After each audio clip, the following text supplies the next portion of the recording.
When people think micro brands, they generally think of dive watches. These days, they kind of go hand in hand. Yet over the last year, a number of micro brands have tried their hand at creating a field watch. And as a field watch fan, this is a trend I'd love to see continued. Now, some of these watches have been inspired by the past, and others are wholly original. But the watch we're going to look at today is somewhere in between all of that. I'm Shane, this is Relative Time, and today we're going to take a look at the Axios Pathfinder, which is their modern take on a 1940s field watch. Now, this is Axios' follow-up from last year's flagship, and it is their third watch in total. They've also decided to go back to Kickstarter this time, with a launch set for April 27th.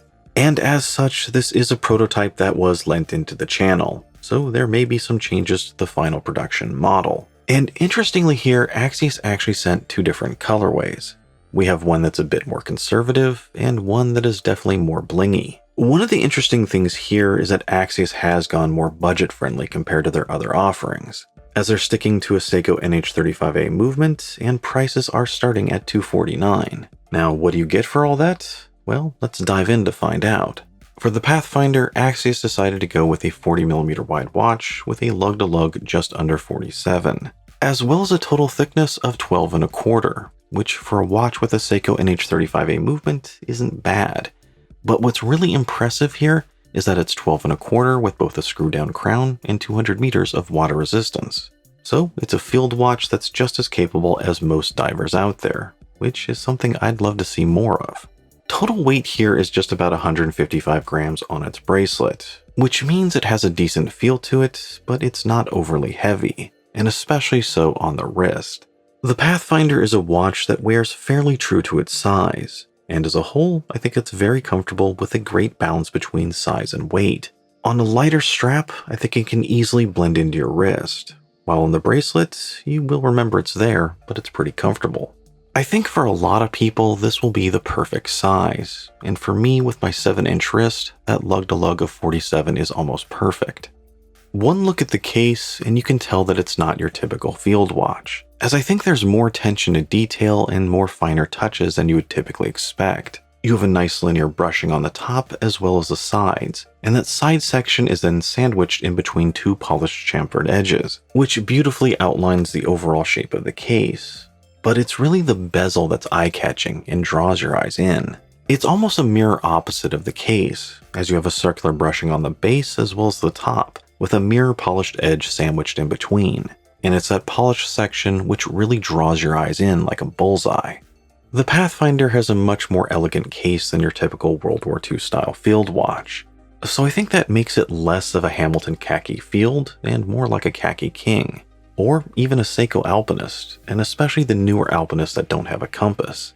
Now the overall finishing here is good, but there are some sharper edges on the underside, and that could be improved upon. It's nothing that bothers you while wearing it, but it's definitely something you notice when you pick it up and when you put it on. And from this angle, you can see that they follow their tradition of having a nice custom case back. I'm not exactly sure what a Pegasus has to do with the name Pathfinder, but it is nicely done. Back to the front and at the right, you have a signed screw-down crown, which is a little on the smaller side, but since there are no crown guards, it's pretty easy to unscrew and use. Although this also shows off one of the cooler aspects of the Pathfinder. With that screw-down crown and 200 meters of water resistance, it's just as capable as a diver. Another thing I like is the flat sapphire. Now, when you're going for a retro look, usually a domed crystal is the way to go. But as this is a modern reinterpretation, I think a flat crystal is the best choice, as it lets you clearly see the textured dial, as well as keep the overall thickness down. So from what I know, there are going to be 5 different colorways, with these being the copper and the slate gray versions. The design is going to be the same on both, but as you can see, the effect is completely different. The Pathfinder has a sand textured dial in the middle, which is then surrounded by applied Arabic indicators, which have a metallic frame that is then filled with what looks like old radium-style superluminova. Moving further out, we get to the train track chapter ring, which is sitting on a raised platform. And this itself also has raised indicators that correspond to the hour indices, which really adds to the sense of depth the Pathfinder has when you add all those different layers together. I also appreciate how Axios kept the text down to a minimum, with a simple applied logo at the top and the model and depth rating in a rather small font at the bottom, as it helps keep the design rather straightforward and clean.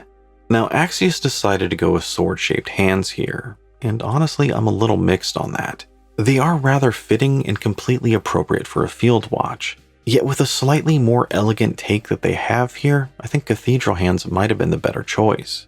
Although as good as that might look, I think it could be too similar to the newer Alpinist.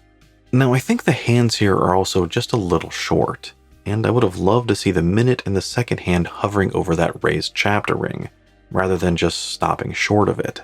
I would have also loved to see some part of the second hand loomed, either an arrow tip or maybe a counterweight or just something. As here it's rather thin, and I think sometimes it can get lost in the dial, and especially so on the copper version. Now, out of these two, the gray is by far my favorite. In fact, when I first saw the copper version, I was kind of taken aback by it, as it's a bit loud and kind of flashy for my own taste. Although I think my issue has less to do with the dial color and more the chapter ring on it. On the slate gray version, that chapter ring has a flat coloring and just seems to blend more into the design. Whereas with the copper, it's much more reflective and metallic. At certain angles and certain lighting conditions, that coppery rose gold coloring just becomes much more intense, to the point that it might even be a distraction to draw your eyes away from the center of the dial in the hands. There's also a lot less contrast in the copper version.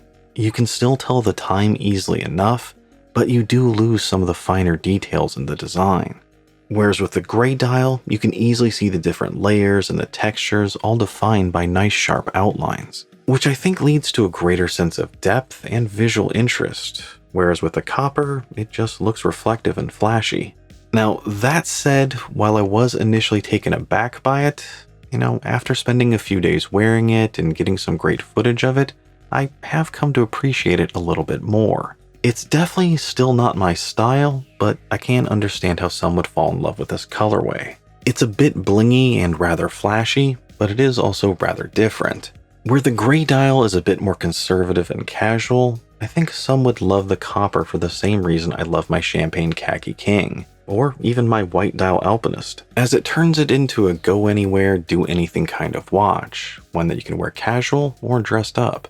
I also noticed that on the copper, that reflective quality of the chapter ring almost gave it a fume gradient look, compared to just the simpler gray, so there are definitely some interesting qualities to it.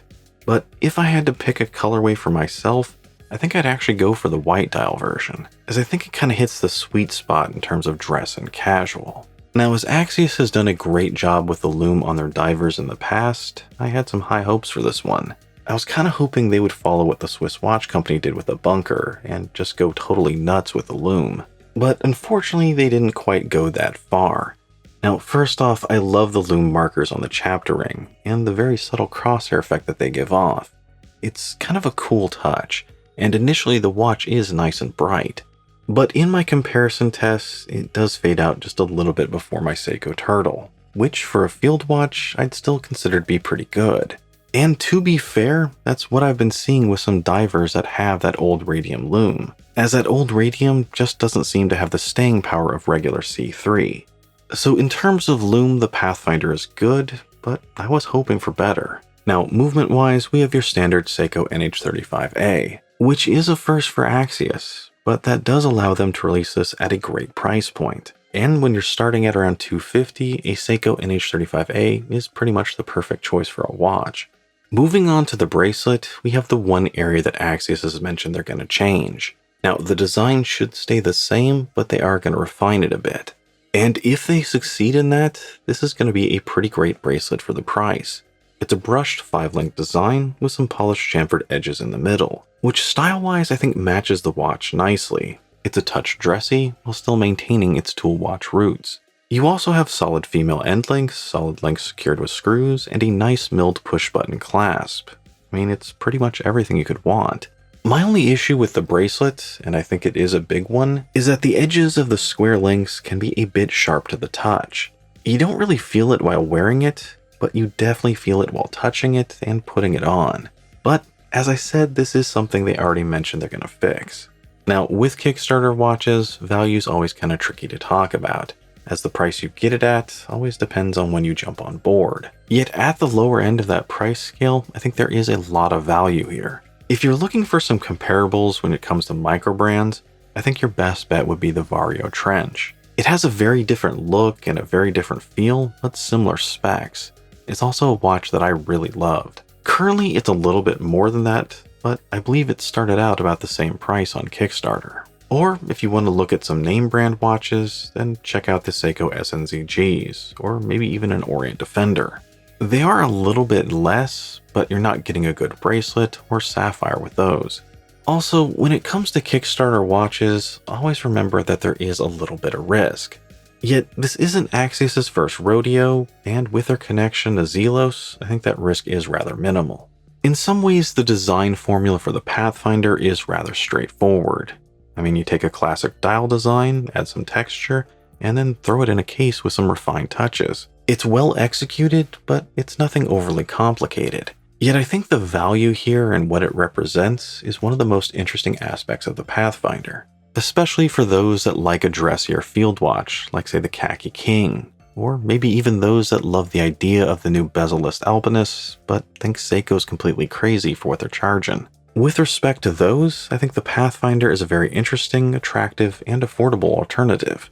Now, there are a few things that could be improved, and namely the bracelet. But overall, the Pathfinder is a solid watch. It's one that takes its inspiration from the past, yet reinvents it with a modern build, as well as a touch of modern style, and all at a price point that's relatively affordable. One thing that I love is the variety of colorways that Axios has gone with. From conservative to flashy, there should be something here for everyone, which, when combined with a comfortable case that you can wear all day, as well as that enhanced durability from 200 meters of water resistance, this really becomes a watch that can go anywhere and do anything. So if you like the design, it's definitely worth checking out. If not, well, luckily for you, there are a lot of other options out there. So no matter which way you slice it, one thing is for certain. With all the great choices out there, it's a good time to be a field watch fan. Anyway, that's my take on the Axios Pathfinder, and let me know yours down below. Or if you can think of another great field watch that needs some attention, let me know that as well. And as always, if you enjoyed the video, don't forget to like, comment, and subscribe. I'm Shane, this is Relative Time, thanks for joining me.